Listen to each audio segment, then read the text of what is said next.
जनूबी वजीरिस्तान में internet service फौरी बहाली का ऐलान। स्कूल, टेक्निकल कॉलेज और यूनिवर्सिटी भी बनाई जाएंगी। वजीर आजम के दौरे जनूबी वजीरिस्तान में अहम ऐलानात। कहा, दूसरा बड़ा चैलेंज नौजवानों को रोजगार की फराहमी है। कामयाब नौजवान प्रोग्राम अभी शुरुआत है। कबायली इलाकों का खैबर पख्तूनख्वा में जम होना बड़ा कारनामा है। लोगों की तरक्की हुकूमत की पहली तरजीह है। गरीब तबके को ऊपर उठाने के लिए जोर लगाएंगे।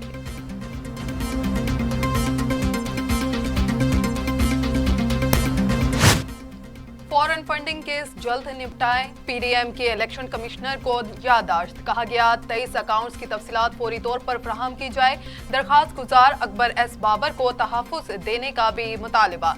एहसन इकबाल कहते हैं, इलेक्शन कमीशन ऑफिस के बाहर मुजाहिरे का मकसद पीटीआई फॉरेन फंडिंग केस में एहतजाज रिकॉर्ड कराना था।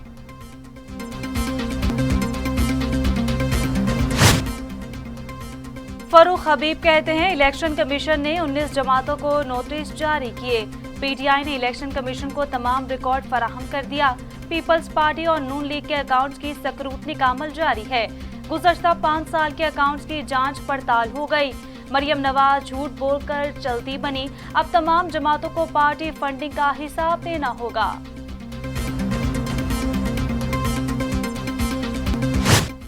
20 बरस बाद चौधरी बरादरान के खिलाफ नैब ने तमाम केसेस बंद। इंक्वायरियां भी रोक दी गईं। नैब प्रोसिक्यूटर ने लाहौर हाई कोर्ट में बयान देते हुए कहा कि तमाम इंक्वायरीज बंद कर दी गईं।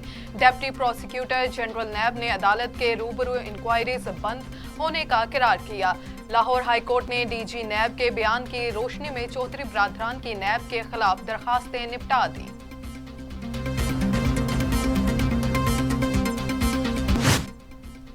एहतसाब अदालत का हुकूमती मेडिकल बोर्ड में शहबाज शरीफ के जाती मुआलजीन शामिल करने का हुक्म। शहबाज शरीफ ने कहा, मेडिकल बोर्ड ने रिपोर्ट्स नहीं दी। जेल वालों ने बताया वो अदालत में पेश कर दी हैं। बरतानवी अखबार में खबर शाया करके पाकिस्तान को बदनाम किया गया। हर एक मंसूबे में पैसे की बचत मिलेगी।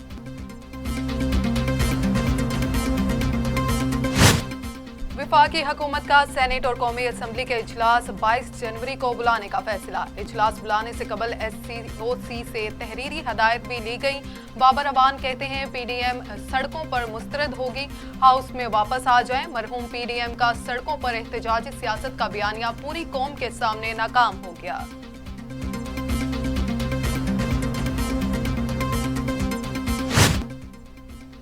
सरकारी मुलाजिम नैब में केस पर प्रमोट नहीं होगा। प्ली बार्गिन करने वालों के खिलाफ भी एक्शन होगा।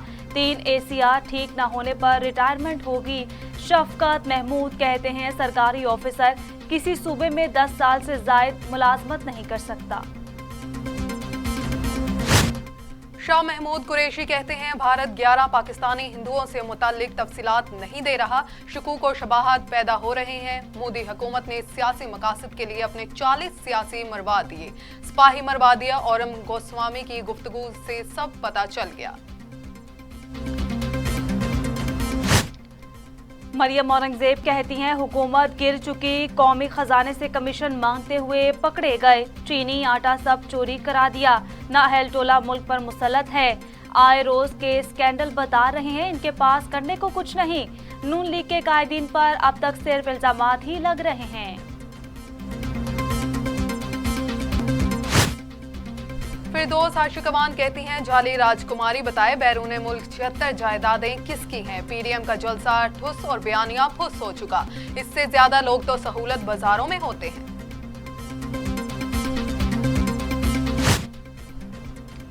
कोरोना के खिलाफ तमाम तर कोशिशें तदाबीरें बेसूद हो गईं। वायरस 24 घंटों में मजीद 48 इंसानी जिंदगियां निकल गया। अमवात की तादाद 11,103 हो गई। मजीद 1,772 अफराद में वायरस की तशखीस। 4,78,571 अफराद सेहतयाब। 35,163 मरीज ज़ेरे इलाज। दुनिया भर में कोरोना से 20,78,000 हलाकतें। मरीजों की तादाद 9 करोड़ 68 लाख तक जा पहुंची। अमेरिका में 4,12,000, ब्राजील में 2,12,000, भारत में 1,53,000, मैक्सिको में 1,74,000, रूस में 66,000, फ्रांस में 71,000, बरतानिया में 52,000 और सऊदी अरब में 6,335 अमवात।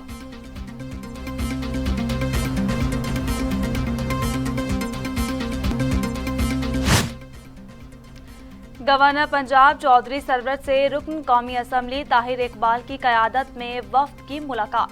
कहते हैं करप्शन के सिवा हर इशू पर हुकूमत सियासी मुखालफिन से बातचीत कर सकती है। पीडीएम एहतजाजी मुजाहिरों की सेंचुरी भी मुकम्मल कर ले तो हुकूमत जाने वाली नहीं। अगर मुखालफिन समझते हैं एहतजाज से हुकूमत दबाव में आएगी तो ये कभी नहीं होगा।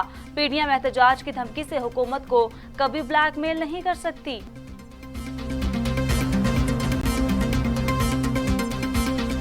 इलेक्शन कमीशन ने नाअहली केस में विफाकी वजीर फैसल वाफ्दा को 9 फरवरी तक जवाब जमा कराने के लिए आखिरी मौका दे दिया। जो जितना बड़ा आदमी हो, इलेक्शन कमीशन पर उसका कोई असर नहीं पड़ेगा, किसी के दबाव का शिकार नहीं होंगे। चीफ इलेक्शन कमिश्नर के रिमार्क्स।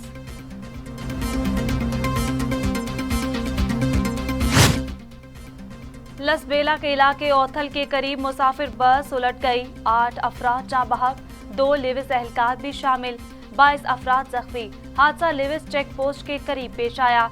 बस कोयटा से कराची जा रही थी।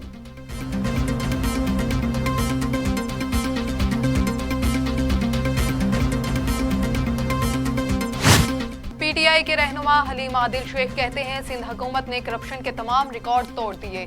5 अरब रुपए की करप्शन का जवाब पीपल्स पार्टी से लेंगे। ट्रैक्टर्स की सब्सिडी में भी पैसा चोरी किया गया। ठट्टा शुगर मिल्क में भी करप्शन की एक दास्तान है।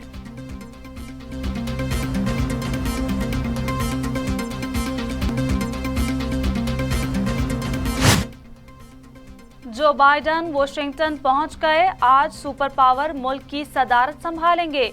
वॉशिंगटन में गैर मामूली सिक्योरिटी इंतजामात, कैपिटल हिल के तमाम रास्ते बंद। तकरीब में अरकान कांग्रेस और साबिक सदूर की शिरकत मुतवक्के। ट्रंप हलफ बर्दारी तकरीब में शरीक ना हुए तो ऐसा 160 साल तारीख में पहली बार होगा। अमेरिका के सदर ट्रंप की सदारत का आखिरी रोज कहते हैं अमेरिकी दुआ करें कि जो बाइडेन की इंतजामिया कामयाब हो जाए। कैपिटल हमले के बाद तमाम अमेरिकी खौफ का शिकार हो गए। मैं इख्तियारात नई इंतजामिया के हवाले करने जा रहा हूं। चीन के खिलाफ दुनिया को जैसा मैंने मुतहिद किया ऐसा कभी नहीं हुआ। सियासी तशद्दुद पर हर चीज पर हमला है जो किसी सूरत बर्दाश्त नहीं किया जा सकता। अमेरिकी पुरअमन और अमन पसंद लोग हैं। हमने सिर्फ 9 माह के अरसे में कोरोना वैक्सीन तैयार कर ली। अलविदाई खिताब।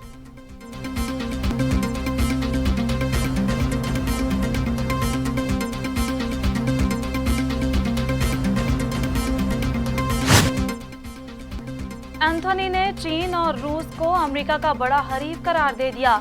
नामजद अमेरिकी वजीर खारजा एंथोनी सेनेट पैनल के सामने पेश। कहा चीन और रूस अमेरिका के उभरते हुए हरीफ हैं। ईरान को जौहरी हथियार बनाने से रोकना अमेरिका की जिम्मेदारी है। उम्मीद है आइंदा अमेरिकी सफारतकारों को ट्रंप इंतजामिया की निस्बत ज्यादा इज्जत मिलेगी।